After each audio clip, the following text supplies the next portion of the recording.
Halo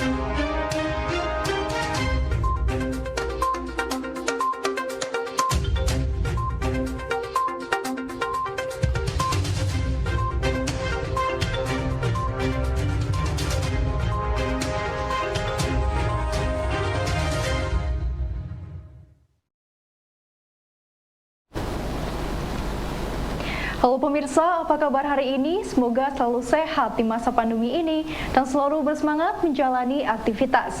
Bagi pemirsa yang harus tetap bekerja di luar rumah, jangan lupa menggunakan masker. Hari ini program Berita News Point hadir menjumpai Anda bersama saya Amirah Dinda. Selama 30 menit ke depan, News Point akan menyajikan berita terbaru seputar Universitas Brawijaya dan Malang Raya. Jangan kemana-mana, keep on our channel News Point.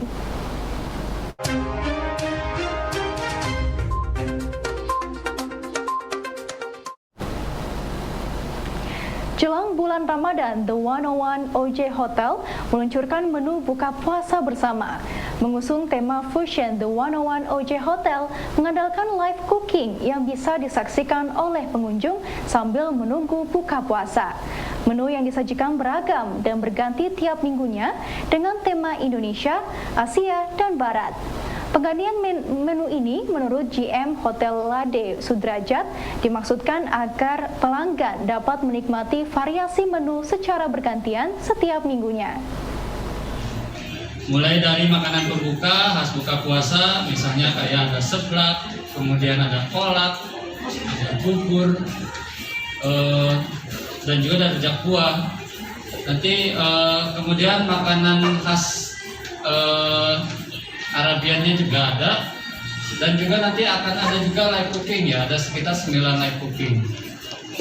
Kami ingin menjadi hotel yang menyajikan menu buka puasa terbanyak di Kota Malang. Nah ini baru ada 101 menu ya. Nanti kita akan tambah lagi, ada hotel yang lebih banyak kita tambahin lagi. Tapi harganya memang cukup terjangkau ya. Nanti harga publiknya di 135.000, tapi untuk Maret ini kita buka early bird di 98.000. Jadi kalau ada yang booking dari sekarang 98.000 per orang. Jadi ini harga yang menarik dan nanti teman-teman bisa lihat menunya seperti apa. Sebetulnya kita udah set up live cooking tadi di outdoor ya, karena memang khas kami nilai jualnya di outdoor tadi, tapi karena hujan tadi kami pindahin ke dalam lagi. Kalau misalnya nanti nggak hujan, kita akan coba pindahin keluar lagi ya, biar nanti pengambilan video atau fotonya lebih bagus lagi. Dan nanti teman-teman boleh mencoba semuanya ya.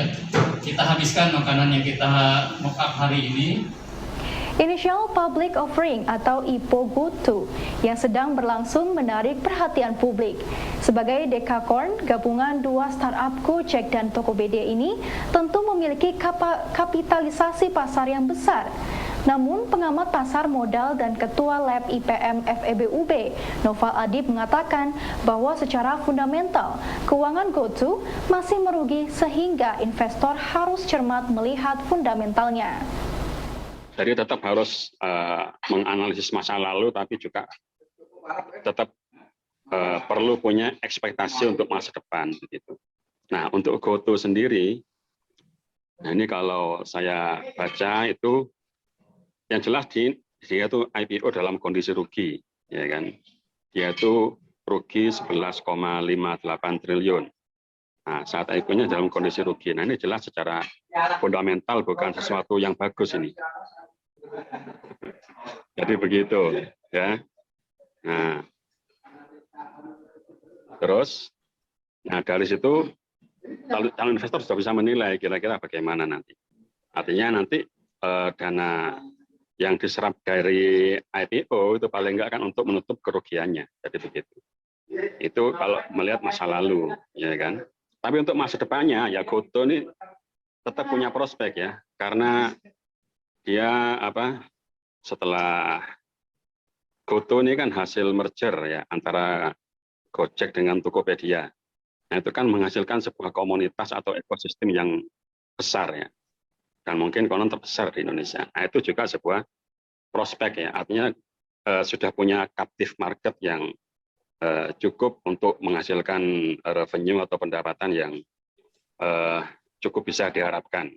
Nah, jadi dari segi prospek itu cukup menarik, gitu ya. Jadi antara masa lalu fundamental yang sebetulnya kurang bagus, gitu ya, karena ruginya juga lumayan banyak, itu ya.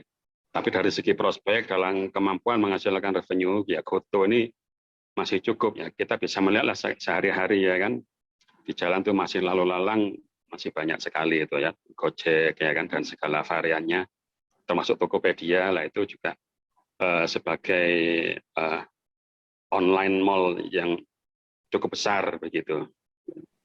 Nah, lalu saran saya bagaimana ya? Tetap harus dijaga keseimbangan antara pesimistis dengan optimistis begitu ya.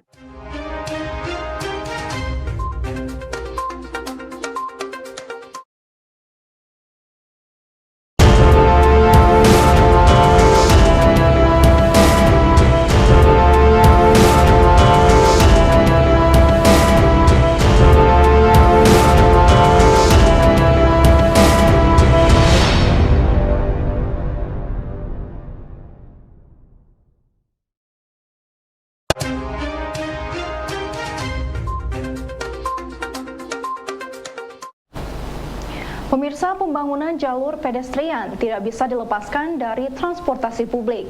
Pengelola pedestrian harus mempersiapkan spot untuk pemerhatian transportasi maupun kendaraan pribadi agar tidak mengganggu kenyamanan pejalan kaki. Jenny Ernawati, dosen arsitektur FTUB, menjelaskan bahwa selama transportasi publik tidak diatur sinergi dengan jalur pedestrian akan mengakibatkan kemacetan di jalan. Jalur pedestrian tidak bisa dilepaskan dengan jalur transportasi. Dalam artian, orang yang lewat bisa jadi pakai public transport. Ya kan? Nah, public transport kita memang belum bagus ya. Kita masih pakai angkot yang ngetem, berhentinya sembarang tempat. Nah, cobalah ditertibkan. Jadi kalau itu di jalur pertokan dan sebagainya, berilah spot-spot tertentu di mana nanti berhentinya di situ gitu. Jadi kalau menurunkan naikkan penumpang di titik itu, kalau masyarakat diedukasi, nanti lama-lama juga terbiasa. Jadi kalau misalnya dia habis dari toko A, kemudian mau naik angkot, dia jalan dulu ke tempat pemberhentiannya. Nanti akan terbiasa. Nah, itu yang pakai public transport. Kemudian yang pakai mobil pribadi atau kendaraan pribadi, ya harus ada tempat parkirnya. Di mana tempat parkirnya nyambung. Begitu dia turun dari parkiran, dia bisa langsung jalan. Nah, kalau jalannya sempit, kita pakainya on-street parking, itu ya jadi mempersempit jalan. Tapi kalau jalan tidak terlalu ramai, tidak mengapa kita pakai on street. Karena memang tidak ada lahannya misalnya, apalagi seperti Malang kan sudah terlanjur gitu ya. Jadi bisa pakai on street, nah tetapi ditertibkan. Yaitu tadi ada spot-spot tertentu yang untuk public transport berhenti. Karena pedestrian waste itu tidak bisa dilepaskan dari transportasi. Public transport maupun transportasi pribadi. Untuk Anda yang ingin mencoba varian kopi lokal dan kopi impor, tidak ada salahnya jika mampir ke Kopi 7 yang terletak di Jalan Sultan Syahrir nomor 7, Sukoharjo, Kecamatan Klojen. Tempat yang berlokasi di Pasar Besar ini juga menyuguhkan kue homemade istri sang owner yang tentunya cocok untuk menemani santai bersama orang terdekat. Menunya sebenarnya basic sih, kayak kopi ya, pasti kopinya di sini itu kan specialty kopi sebenarnya konsepnya. Jadi ya yang kita fokuskan adalah kopi, ya kopinya latte, latte, cappuccino, piccolo gitu, semua yang basic kopi kita lengkap di sini. Cuma terus kita tambahin ada spesial di sini sebenarnya sih kue sih. Kuenya tuh kebetulan istri saya itu suka pastry, jadi akhirnya dia coba masukin lagi sini kayak ngenalin kue-kue yang belum ada di Malang. Jadi ya ini kita taruh di showcase di Kopi 7 juga untuk teman-teman di sini yang bisa coba. Kalau misalnya best sellernya kalau minuman sih masih di cappuccino, atau misalnya kita di sini ada es kopi 7 itu baru keluar mungkin 2 tahun yang lalu lah. Asalnya kan kita cuma basic aja kopinya, terus banyak tamu yang sini ternyata kayak pengen kopi yang kayak nggak terlalu berat lah. Maksudnya es kopi susu cuma dibedakan di sini ya es kopinya tetap kita pakai espresso yang arabica, sama susunya juga kita premium, jadi ya mungkin kayak ternyata jadi best seller juga di sini akhirnya. Kalau makanan ya tetap yang best sellernya masih cake sih. Di sini biasanya kalau teman-teman customer itu sukanya browniesnya, sama yang kita baru keluarin ada cooler itu.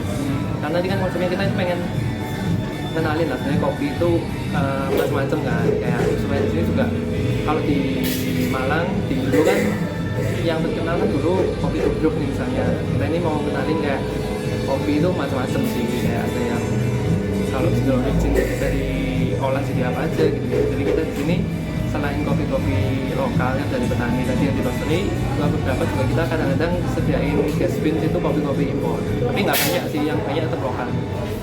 Kopi Pisan menjadi salah satu tempat yang dapat dijadikan referensi untuk mengerjakan tugas atau bersenda gurau. Nama Pisan yang diambil dari nama pemiliknya, yaitu Popi dan Sandi ini, berlokasi di Jalan Brigjen Slamet Riyadi nomor 190. Untuk Anda penikmat kopi, Kopi Pisan menjadi menu andalan di tempat ini. Namun untuk Anda yang tidak menyukai rasa pekat kopi, Anda dapat mencoba menu Shake Coffee Milk Gula Aren. Yang diunggulkan di sini itu ada kopi pisang, itu menu utama dari kita. Di situ kita dari coffee base juga, selain itu dimix sama fermentasi kopi. Jadi ada bau lamnya juga di situ. Kalau untuk yang itu rasanya sih lebih strong ya. Kalau teman-teman banyak yang nggak terlalu suka yang kopinya strong banget, kita juga ada Shake Coffee Milk. Kalau Shake Coffee Milk itu basicnya kopi gula aren kayak gitu. Kalau dari segi makanan yang banyak diminati itu ada nasi goreng dampar, itu enak banget. Terus selain itu ada ayam cabai garam. Kalau untuk snacknya ya, kalau yang di snacknya itu ada ayam cabai garam. Untuk main course-nya sendiri ada nasi goreng dangkal, selain itu ada sup buntut, ada pandan blue juga.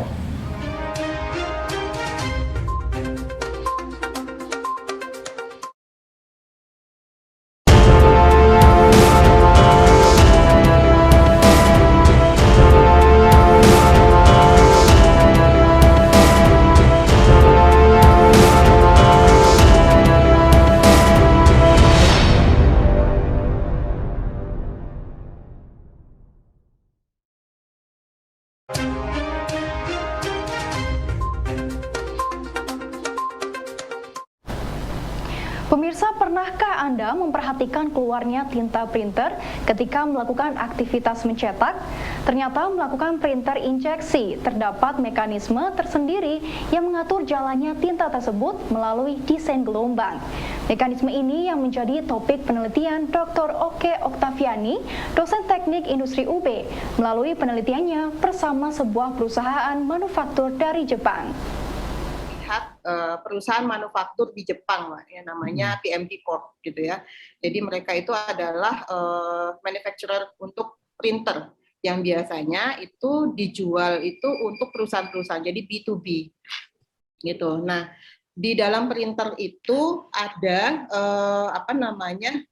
concernnya itu adalah bagaimana kita meningkatkan kualitas ya dari kualitas cetaknya dengan cara mendesain gelombang aktuasi.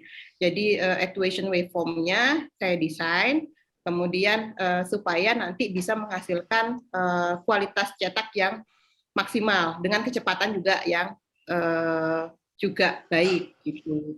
Jadi concern-nya ke sana. Saya ngotak-ngatik desain. Produk kesehatan seperti pil tablet yang bentuknya kecil memerlukan presisi sendiri ketika diberi label atau keterangan produk melalui printer. Dibutuhkan metode tersendiri untuk mengatur printer pada produk tersebut. Hal inilah yang menjadi salah satu fokus penelitian Dr. Oke Oktaviani yang menggunakan metode pull-push untuk mengatur gerakan piezoelektrik pada printer. Khusus ke injek teknologi ini, dia juga kita itu mendesain gelombang itu. Jadi kalau misalnya di dalam cartridge ya, kita biasanya tahunya kan cartridge. Di situ ada liquid chamber yang di dalamnya itu ada piezoelektrik. Jadi yang concern saya itu adalah suatu printer yang dia menggunakan piezoelektrik. Nah, di piezoelektriknya itu pun itu ada macam-macam, Pak. Nah, ada macam-macam. Terus kemudian yang saya pakai itu adalah yang push-pull. Ya, pull-push ya, pull-push method. Jadi dia itu supaya tinta yang di dalam liquid chamber itu bisa keluar. Nah, itu kalau gampangnya itu kita pakai kayak kita main water gun, Pak. Tarik, push gitu ya, tarik, push. Jadi gelombang itu yang kemudian bisa mengatur gerakan dari piezoelektrik itu untuk menarik dan mengeluarkan tinta. Kalau misalnya kita pakai yang model metode pull push itu, dampaknya itu kalau kita water gun itu biasanya kan dia ini ya, cepat tapi jelek. Jadi ada ligamen. Nah, itu kalau kita lihat dia hasilnya di kualitas cetak itu, nanti munculnya itu dia nggak yang ya dia ada banyak ininya, banyak ligamennya, banyak garis-garisnya gitu. Jadi nggak yang pure murni bulat gitu misalnya ya. Nah, terutama yang kualitasnya yang dropletnya harus yang bulat murni itu, clear circle itu adalah untuk yang biasanya itu karena tadi ya printernya itu digunakan untuk ngeprint tablet, Pak. Pil. Nah, itu kan kecil banget kan tulisannya. Kalau bleber-bleber itu kan jelek. Penelitian rekayasa inkjet printer yang saat ini ditekuni oleh Dr. Oke Oktaviani bermula pada saat kuliah di Yamaguchi University Jepang dan melakukan proyek riset namun hasilnya tidak sesuai. Okta kemudian memberanikan diri untuk mencoba kembali penelitian tersebut dan berhasil memberikan hasil positif bagi perusahaan hingga dipatenkan. Produk tersebut terus berkembang hingga Okta lulus dari Yamaguchi dan kembali ke Indonesia. Ya, jadi ceritanya itu dulu saya sekolahnya di sana, sekolahnya di Jepang, di Yamaguchi University tepatnya. Kemudian memang laboratorium tempat saya sekolah itu sudah ada kerjasama dengan TMT Corporation. Tapi proyeknya itu sudah berhenti sebelumnya itu. Jadi proyek untuk penelitian tentang itu dihentikan karena dianggap tidak ada progres. Kemudian saya melihat hal itu, saya melihat itu ada peluang. Saya minta ke senior saya mau kerjakan proyeknya rekayasa kualitas di inkjet printer.